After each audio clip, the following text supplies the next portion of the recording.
તારીખ 26 મે 2026ના રોજ સવારે 10:30 વાગે કાળઝાળ ગરમીમાં ઠંડકનો અહેસાસ કરાવતો કેમ્પ એટલે સેવા તીર્થ ફાઉન્ડેશન ગુજરાત ચેરિટેબલ ગ્રુપ દ્વારા પ્રથમ અને ભવ્ય કેમ્પનું આયોજન કરવામાં આવ્યું।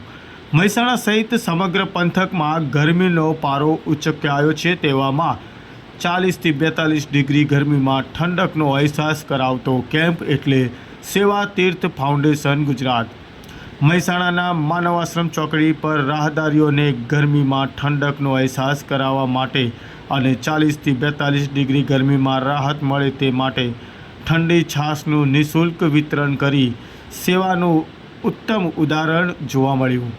સેવા તીર્થ ફાઉન્ડેશન ગુજરાત દ્વારા આગામી દિવસોમાં ગરીબ બાળકોને શિક્ષણ માટે ઉપયોગી ચીજવસ્તુ તથા વૃક્ષારોપણ તથા વિવિધ સેવાકીય કાર્યો કરવામાં આવશે તેવી ખાતરી આપવામાં આવી હતી। આપનું નામ જણાવજો અને આજે જે સેવાકીય કાર્ય કર્યું છે શું મુખ્ય ઉદ્દેશ છે અને શું કહેવા માંગતો? મારું નામ મહેશભાઈ ચૌધરી। અમારું જે સેવાતીર્થ ફાઉન્ડેશન છે, જે અમે અલગ દરેક પ્રકારની જે સેવાઓના કાર્યો ખરા, દાખલા તરીકે પ્રાથમિકતા છે, સામાજિક છે, આરોગ્ય છે, પશુ પંખી પ્રાણીઓ માટેની બધી જ તમામ પ્રકારની સેવાઓ માટેનું અમારું આ ટ્રસ્ટ બનાવવામાં આવેલું છે, જેની અમે આજે શુભ શરૂઆત પહેલા દિવસથી કરેલ છે। આ તમારું પ્રથમ કેમ્પ છે સેવાકીય? હા, આ અમારો પ્રથમ સેવાકીય કેમ્પ છે। આ અમારું જે સેવાતીર્થ ફાઉન્ડેશન ખરું, જેની અંદર ગોગા મહારાજની દયાથી ખારા વડાકોટના ગોગા મહારાજ ટીનાભાઈ ભુવાજીએ અમને 11,000 રૂપિયાનું પ્રથમ દાન આપી અને એમના આશીર્વાદ અમને આપેલા અને અમે આ ટ્રસ્ટની સેવાઓ ચાલુ કરેલ છે। અમે 7 ટ્રસ્ટીઓ આની અંદર સેવામાં જોડાયેલા છીએ। કાળઝાળ ગરમીની અંદર તમે જે સેવાનો લાભ આપ્યો છે એની પ્રેરણા ક્યાંથી મળી અને કઈ રીતે વિચાર આવ્યો?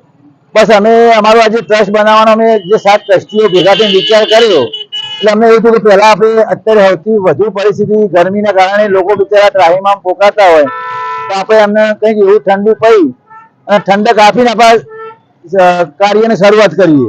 કેમ કે આપણું નામ જ ટ્રસ્ટનું સેવાતીર્થ ફાઉન્ડેશન છે, તો અલગ અલગ પ્રકારની સેવાઓ કરવા માટેના ઉદ્દેશથી અમે આજે પ્રથમ કેમ્પ છાશ વિતરણનો રાખ્યો છે। આગામી કેવું આયોજનનું ગણતરી છે? આગામી આયોજનમાં અમે આગળ ચોમાસું આવી તો અમે વૃક્ષારોપણનો કાર્યક્રમ કરવાના છીએ। આપણા ભારતના વડાપ્રધાન નરેન્દ્ર મોદી સાહેબની જે સ્વચ્છ ભારત યોજના છે, તમે એના પર પણ ફોકસ સ્વચ્છતા માટે મૂકવાના છીએ।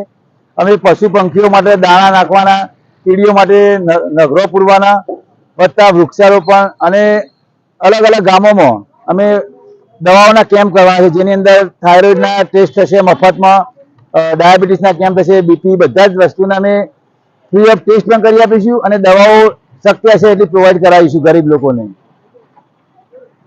આપણા આજે સેવાકીય ફાઉન્ડેશનની અંદર ચેરિટી માનો કે કોઈને દાન આપવું છે તો એ બારામાં કઈ વ્યવસ્થા કરી છે? હા, હાલ પૂરતું અમે કેશમાં દાન સ્વીકારીએ છીએ। થોડા સમયમાં અમારું બેંક એકાઉન્ટ પણ ઓપન થઈ જશે, ઓનલાઈન સ્કેનર પણ આવશે અને જે લોકો અમને અલગ અલગ પ્રકારે ચેરિટી કરશે એ બધા પૈસા અમે આવી રીતે અલગ અલગ સેવાઓમાં એનો ઉપયોગ કરી અને દરેક લોકો એક જ દાનમાંથી અલગ અલગ સેવાઓનો લાભ મેળવી શકશે। બીજી કઈ વિવિધ સેવાઓ આગામી દિવસોમાં ફાઉન્ડેશન દ્વારા કરવામાં આવશે? અમે હવે જે સ્કૂલો ખુલશે તો ગરીબ મા બાપ વગરના અથવા તો ગરીબ છોકરાઓની ગણવેશની વ્યવસ્થા, એમને પુસ્તકોની વ્યવસ્થા અથવા કોઈ ફી નહીં ભરી શકતું હોય તમે એની ફી પણ ભરવાની, આવી અમારી આગળની યોજનાઓ અમે અમલમાં મૂકવાના છીએ।